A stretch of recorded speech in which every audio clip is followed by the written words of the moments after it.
Hello সবাইকে, তোমরা সবাই কেমন আছো? এই ডিউটি করে করে না একদমই সময় পাই না।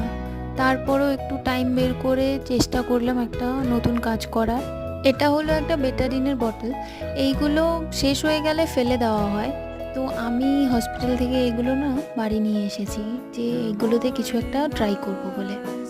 তো এটা দেখে আমার ফার্স্টে একটা ফুলদানি করারই ইচ্ছে হলো। তো এটাতে কি করব ভেবে ভেবে ফাইনালি আমি পিন্টারেস্ট থেকে একটা রেফারেন্স খুঁজে পাই, সেটা আমার খুব পছন্দ হয়। তো সেটাই আমি এখানে করার চেষ্টা করেছি। অনেককেই দেখেছি এরম হ্যান্ডক্রাফট কিছু বানাতে।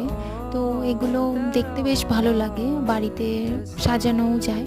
তো তাই জন্য আমি চেষ্টা করলাম একটা করার। ফাইনালি কাজটা কমপ্লিট হওয়ার পরে আমার তো বেশ কিউট লেগেছে। তোমাদের কেমন লাগলো আমাকে অবশ্যই জানিও কমেন্ট বক্সে। আজকের জন্য এতটাই, সবাই ভালো থেকো, আবার দেখা হবে, টাটা।